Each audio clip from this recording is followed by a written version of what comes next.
Hello everyone, we are Ian and Yongbun, right? And today we'll be sharing with you our internship experience in Singapore's, if not Asia's top university, which is the National University of Singapore. And we'll be sharing about our enriching internship experience in NUS. So how did we get this internship? It's all thanks to a very fortunate encounter that Yongbun had. So Yongbun would like to share more about this encounter? Oh yes, so at the end of year 4, at the end of secondary 4, I went for a sleep research camp, right, organized by Yale and US. And during this 2-week stay at Nanyang Girls High boarding school, I met with a graduating student from NUS High School, and he told me about his SRP project, which he did in year 6 of his NUS High. In NUS High, and he mentioned that it was on computational chemistry, right? And during that period of time, I was actually a newbie on this forum called Chemistry Stack Exchange, and I learned a lot. I was quite fascinated by a lot of the users there using computational software and computational methods, and generating a lot of interesting data, right? Using this computational methods. So just nice. He shared with me his project was on computational chemistry, and I thought that maybe I could link up with his mentor, right, and maybe have a SRP project in year 5 on computational chemistry. So that's how. And what happened was that he just introduced me to his mentor, and his mentor was quite nice, Professor Sergey, and he gladly accepted us, Yes. me and Ian, into this project in January the following year. Yeah. Yes, so just to add on, while Yongbun was then a newbie on Stack Exchange, now he's no longer a newbie, right? He even has a gold medal, right? Okay, so more about that on another day maybe. And so basically we registered this project under the Science Research Program, which is actually a program by the NUS, National University of Singapore, that allows students to actually work in NUS during the holidays on a student research program, to get a bit of a taste on how research life is like in NUS. So our mentor was, as Yongbun mentioned, Assistant Professor Sergey Mandros at our Department of Mechanical Engineering. Unfortunately, he's no longer in NUS, but he went to Canada where he got his PhD to work in the National Research Institute in Canada. So he's truly a renaissance man and truly an all-rounded, talent, in the aspect that we are actually very impressed by his, many achievements and many talents. So while he took his masters in radio physics and electronics, he actually took his PhD in chemistry. And actually currently he's doing research into things involving machine learning and algorithms and material science as well. So he's really made his mark in many science research fields. And perhaps equally impressively is the fact that he can speak 5 languages, right? English, of course, because that's the medium in which he writes the scientific report, and trust me, he writes scientific reports even better than us who have spoken English from young. And he can also speak French, German, Japanese, because he worked in Kyoto University, if I'm not wrong, for a while. And Russian and Ukrainian is his native tongue because he's from Ukraine. So, Yongbun, anything to add on about your first impressions about Professor Sergey? Yeah, he's really very knowledgeable in many fields, and I was really impressed by his depth of knowledge in these fields. Yeah, so as Yongbun said, Yongbun preempted what I was going to say. He's very knowledgeable in his field, but yet he was able to sufficiently communicate concepts to us at our very low level of mathematical understanding. Because he's telling us very complex equations, but we only just started learning differentiation and integration at the junior college level. So yeah, he was able to express it in a way that we can all understand. And it's very interesting because given his physics background, he sees chemistry through the lens of physics and mathematics. That is through physics phenomenon like electrostatics and quantum mechanics, right? Which is a very refreshing perspective for us, because we actually are chemistry Olympiad students, so we are used to seeing chemistry in terms of chemical diagrams, chemical concepts. So that was actually something quite refreshing for us, right, Yongbun? Oh yeah, that was really refreshing for me to to see chemistry and chemical bonding through the lens of physics. So like in terms of electrostatics, in terms of all the forces at play. Yes. It was really quite different. Yes. So our project was actually, if you guys are curious, designing a mathematical method to detect chemical warfare agents, more specifically the Novichok agent, which almost killed Sergei Skripal in the United Kingdom, right, based on their chemical signal. So I'm sure that you guys would not want to go into the technicalities of our project. So basically, in summary, what we did was we used a computer software to generate the chemical signal. Of course, because we cannot actually handle the chemical warfare agent to find the signal, so we had to use a computer software to simulate it, right? And we designed a mathematical program to analyze the signal, and this program we designed was successful in that it can detect the signal even when it is buried in a lot of background noise. Yeah, the wonderful thing about this project is that you don't actually have to. There wasn't actually a lot of uncertainty, right? Because the project is essentially like foolproof, and the success is like almost guaranteed. So we actually had, but the only difficult part was actually coming up with the necessary code and to actually have the mathematical method work. That was only the difficult part because we didn't have any computer science background, so coding was a bit of a challenge for us. Yeah, so that was something new that we had to pick up. But we forgot to mention our very trusty partners from NUS High School, who really helped us a tremendous amount with the coding. Right, we have to give a hats off to them, right? And okay, next part is more about our experience that is not as related to our project. The first one is definitely the food in NUS. So every week when we actually, because this is a computational project, so most work was done at home. But every week when you go to meet up with a mentor, or sometimes even more than once a week, right, we will actually eat at the engineering canteen, which is called Techno Age. So there's a few highlights of Techno Age, right? Firstly is the Indian food, which is very popular, especially among the Indian staff and students. Right, I tried it once. I felt it was okay, but it's really one of the more popular stores. That's why I put it up here. Oh, Japanese food is my favorite. I love the chicken with the egg. I forgot what it's called already, but it's very good. It's very good. Yomun, do you remember what it's called? Is it? No, I don't remember. But I still remember the taste to this day. Honestly, I cannot find one that is so good at that price. And the Western food is actually the most value, right?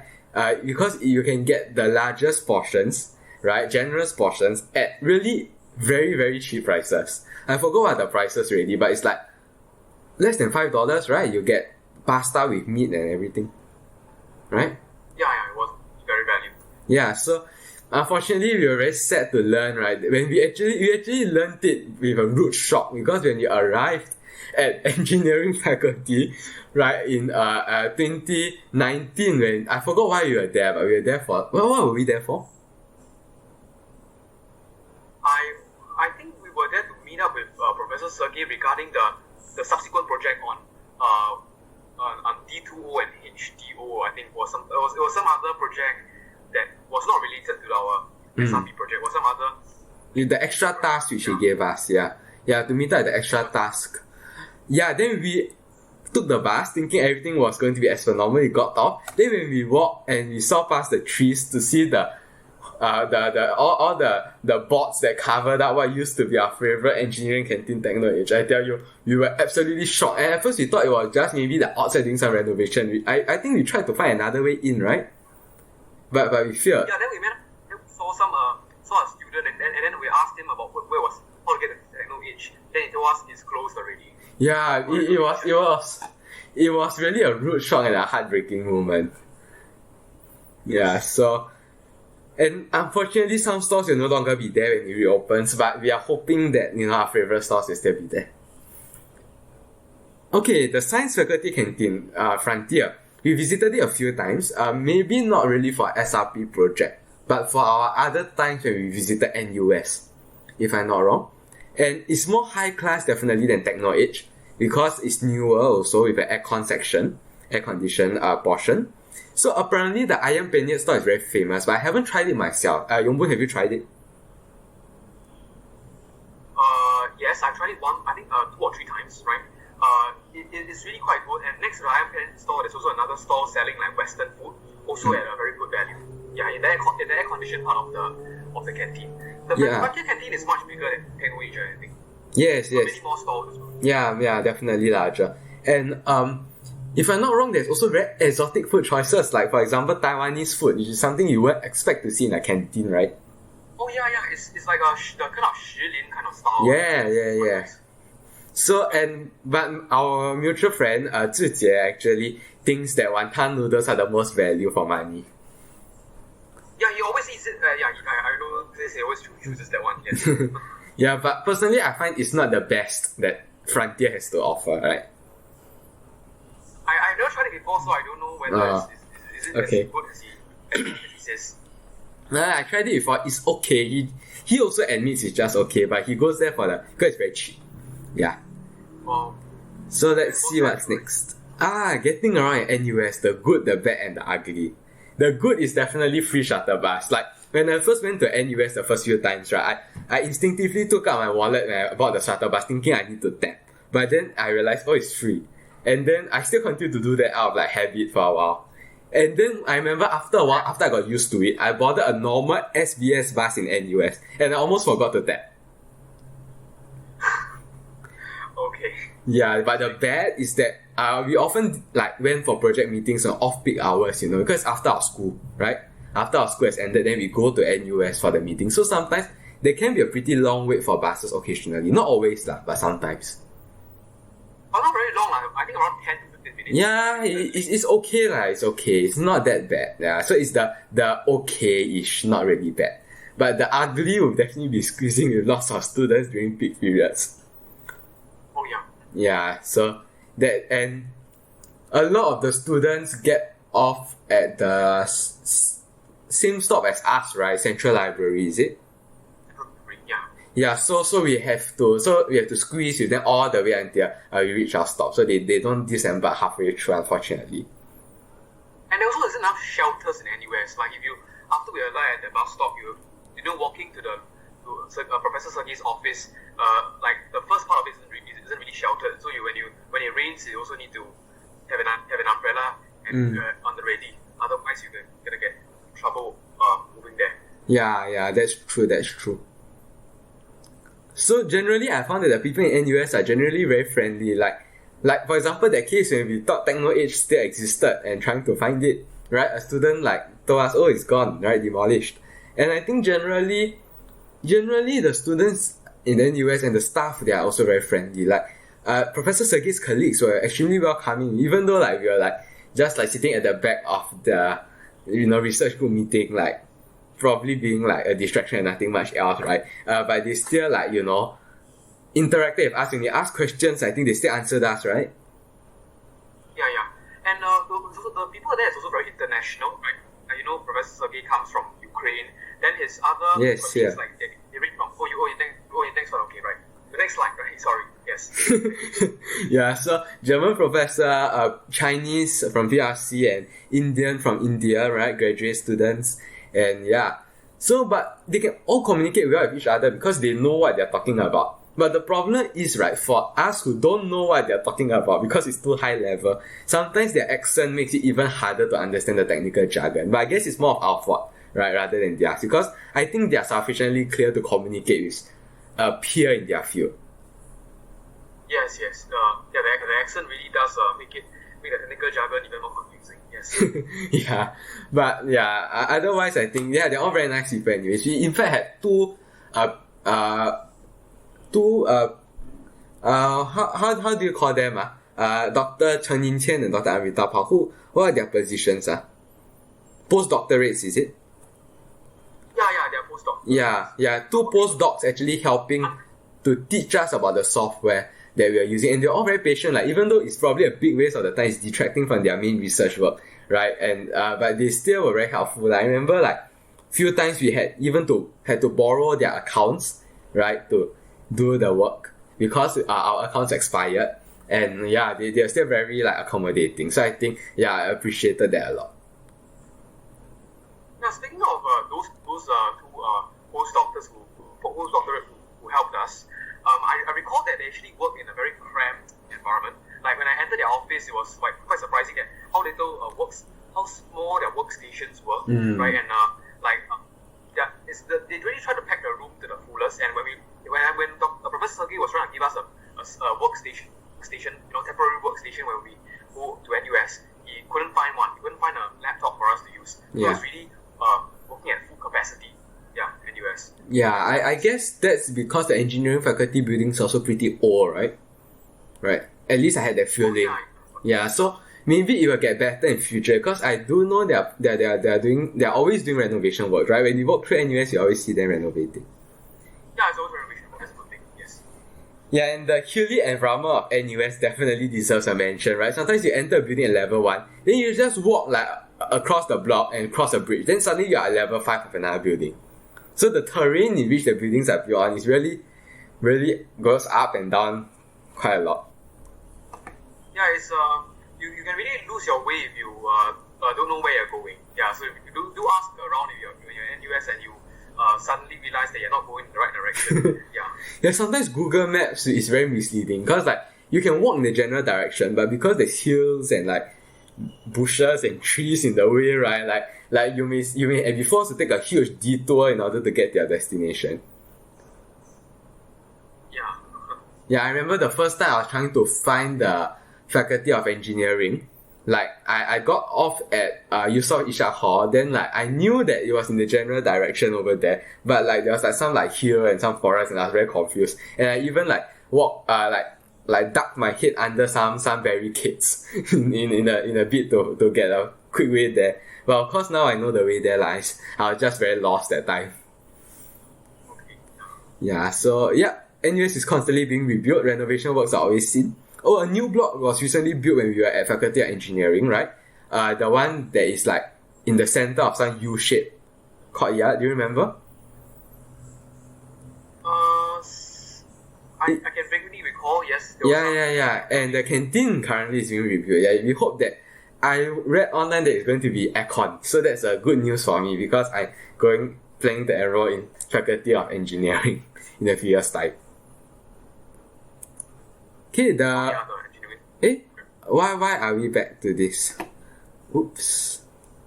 Okay, so the culture of NUS, are students always studying, right? Well, they are certainly quite hardworking, right? Because we always see students preparing for projects and exams around the campus. Sometimes in groups, sometimes alone. Because I think one thing good about NUS is that there's a lot of benches and like tables for you to work. Yeah. But sometimes I think it can get a bit hot. I think sometimes it can get a bit hot, right, at those benches and tables. It can, yeah, because we were in a school uniform, yeah, sometimes it could get a bit, it wasn't warm for us because we had work, there wasn't really enough fans in the area, yeah. I think from my experience, right, on that aspect, I think NTU is better. Because when I went to NTU's like engineering, school of engineering, college of engineering, I realized that there was more like nice places to sit down. There's breezy and there's a fan and or maybe it's just the part that I visited lah. Yeah, I have more experience with NUS than NTU.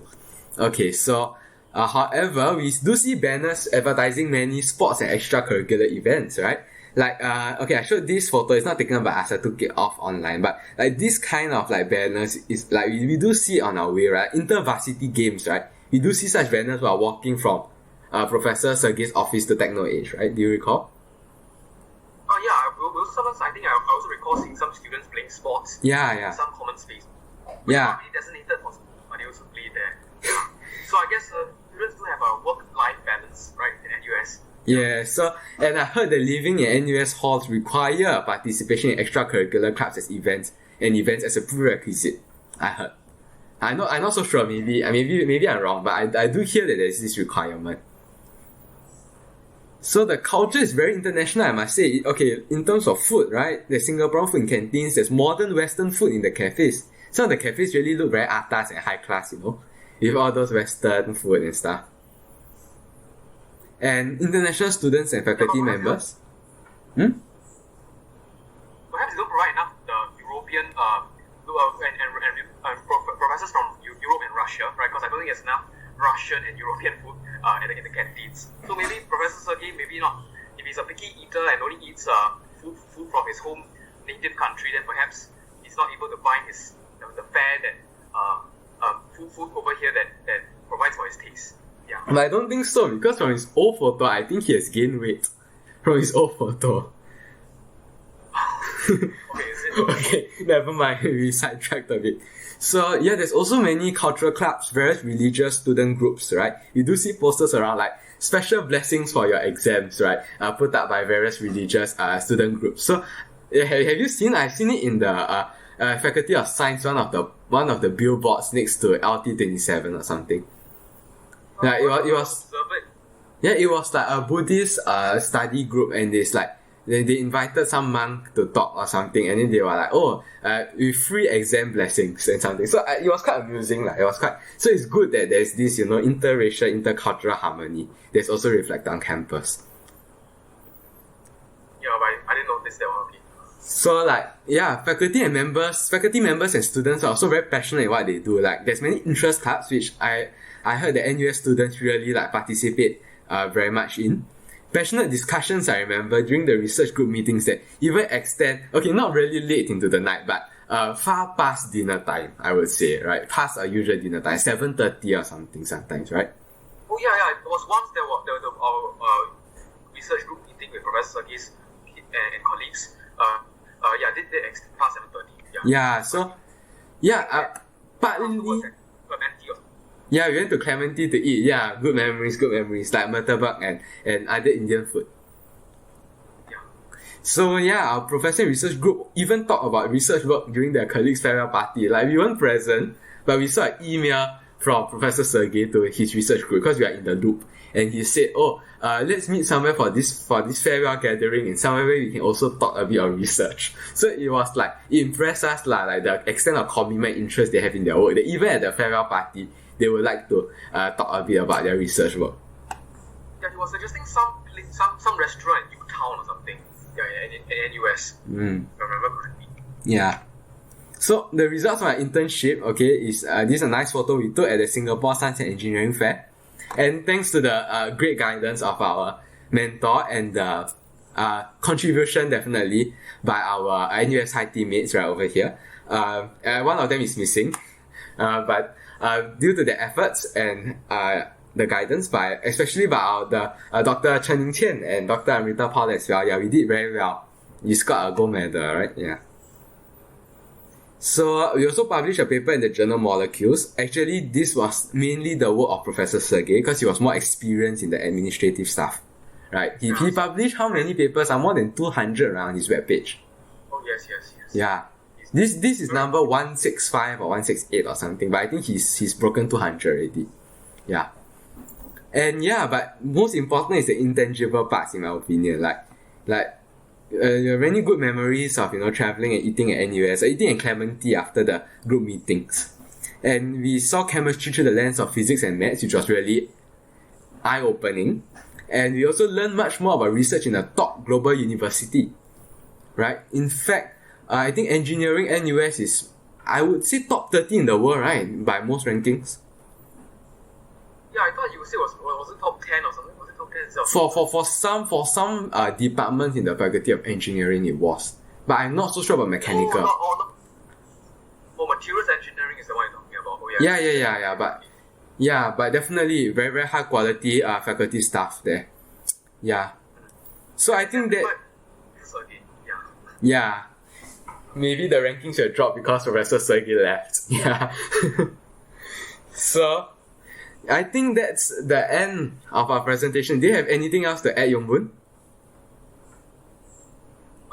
Nothing much. Yeah, thank you. Okay, thank you. See you next video maybe.